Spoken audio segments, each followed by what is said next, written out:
Hello students, NJ paramedical education में आज आपका फिर स्वागत है। और आज हम बात कर रहे हैं फोर्थ जनरेशन ऑफ सीटी के बारे में। हमने लास्ट 3 वीडियोस में first and second third generation के बारे में डिस्कशन किया था, और यहाँ पे हम बात करेंगे फोर्थ जनरेशन ऑफ सीटी के बारे में। यहाँ पे सबसे मेन पॉइंट, सबसे पहला पॉइंट लिखा है रोटेट स्टेशनरी टाइप। मतलब एक चीज रोटेट कर रही है और एक स्टेशनरी है, मतलब एक जगह पे फिक्स है। तो हम बात करेंगे यहाँ पे जो हमारे डिटेक्टर है वो एक ही जगह पे फिक्स रहते हैं पूरे अराउंड गैंट्री, मतलब पेशेंट के चारों तरफ में 360 डिग्री पे, एंड सिर्फ ट्यूब रोटेट करती है। आपको मैं एक बात ध्यान से सुना रहा हूँ, आप ध्यान से सुनना। जब हमने फर्स्ट जनरेशन की बात की तो वहां पे ट्रांसलेट रोटेट टाइप यूज हुआ था, ध्यान से सुनना आप।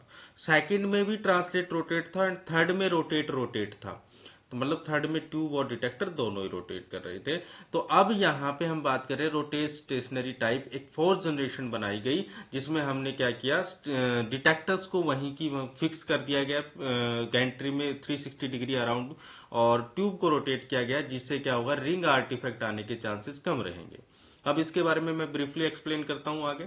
यहाँ पे लिखा डिटेक्टर फॉर्म में ring that completely surround the patient, patient के चारों तरफ है, मतलब कि पेशेंट के 360 डिग्री पे है। तो 4800 डिटेक्टर यूज हुए थे। कितने? 4800 डिटेक्टर यहाँ पे यूज किए गए। जबकि फर्स्ट जनरेशन में सिर्फ सिंगल डिटेक्टर था, एडवांस करके डुअल डिटेक्टर तक हमने देखा। सेकेंड जनरेशन में हमने 30 डिटेक्टर देखे। थर्ड जनरेशन के अंदर हमने 750, मतलब 750 डिटेक्टर देखे, यूज किए गए। यहाँ पे 4800 डिटेक्टर यूज किए गए। कितना एडवांसमेंट यहाँ पे आया। And x ray to rotate inside the ring of detector, मतलब कि चारों तरफ में पेशेंट के, मतलब इस गैंट्री जो राउंड शेप में आपको ये जो इमेज दिख रही है, इसमें अराउंड पूरे में क्या था, डिटेक्टर यूज किए गए, और बीच में ट्यूब थी जो कि रोटेट करती थी। ये फोर्थ जनरेशन में बनाया गया advancement.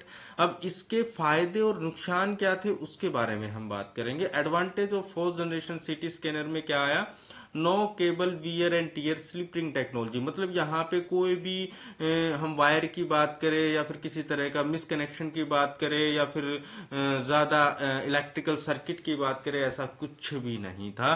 Second, less ring artefact, क्योंकि जब डिटेक्टर मूव ही नहीं करेंगे, एक जगह पे फिक्स रहेंगे, तो किसी तरह का रिंग आर्टिफैक्ट नहीं आएगा। डिटेक्टर खराब नहीं होगा तो रिंग आर्टिफैक्ट कैसे आएगा? कैसे भी नहीं आने वाला।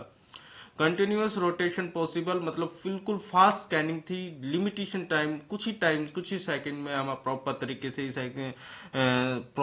जो भी प्रोसीजर होता था उसको कंप्लीट कर सकते थे। तो कंप्लीट रोटेशन पॉसिबल था। यहाँ पे high image quality, better image quality आपको देखने को मिलती थी। बट इसके भी कुछ ना कुछ डिसएडवांटेज है। हर प्रोडक्ट का, हर प्रॉपर तरीके से जनरेशन का कुछ फायदे भी थे, कुछ नुकसान भी थे। वो यहाँ पे हम डिसएडवांटेज की बात कर रहे हैं। डिसएडवांटेज में क्या है, हाई पेशेंट डोज बहुत ज्यादा हाई था, मतलब कहीं ना कहीं एक्सपोजर और रेडिएशन बहुत ज्यादा थी। स्कैटर रेडिएशन इंक्रीज, मतलब कि रेडिएशन, स्कैटर रेडिएशन जो कि हम कहे, जिसको सेकेंडरी रेडिएशन बोलते हैं, जो जिससे कहीं ना कहीं हार्मफुल होती है। प्राइमरी रेडिएशन तो पेशेंट को पेनिट्रेट कर जाती है, पेशेंट को पेनिट्रेट करने के बाद जो रेडिएशन स्कैटर होती है, फैल जाती है, उसे सेकेंडरी रेडिएशन कहते हैं। उस स्कैटर रेडिएशन होने के चांसेस बहुत ज्यादा थे। थर्ड, एक्सपेंसिव इन्वेस्ट सिस्टम, मतलब कि बहुत ही कॉस्टली आता था, और डिटेक्टर रिंग मेंटेनेंस भी कॉस्टली होता था। जब अगर डिटेक्टर को चेंज करना पड़ता था या कुछ और, तो वो भी कहीं ना कहीं कॉस्टली लगता था प्रोसीजर। ये देखो, ये इमेज आपके सामने दिखाया गया है। मिड में डिटेक्टर है, जो कि यहाँ पेशेंट, आप मान लीजिए जहां मैंने एरो लगाया है, 360 घूमता था, पर डिटेक्टर जो है वो पूरी तरीके से फिक्स किए गए थे।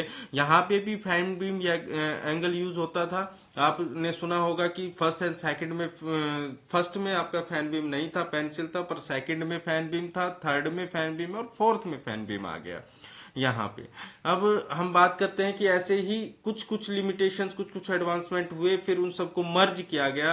फिर अब जो लेटेस्ट आप सीटी स्कैन यूज कर रहे हो वो वही है। कहीं ना कहीं से फोर्थ जनरेशन से कुछ उठा लिया, फिफ्थ से कुछ उठाया, थर्ड से कुछ उठाया, और फिर एक प्रॉपर सीटी स्कैन मशीन बनाई गई। अब हम बात करेंगे फिफ्थ जनरेशन के बारे में। अब तक की वीडियो में आपको सब कुछ समझ आ गया होगा। अगर नहीं आया तो आप कमेंट करके मुझे मैसेज कर सकते हो, आपके हर डाउट्स को, हर पॉइंट्स को क्लियर किया जाएगा। और एनजे पैरामेडिकल एजुकेशन में विजिट करने के लिए आपका धन्यवाद। Thank you. आपका लेक्चर यहीं पे कंप्लीट होता है।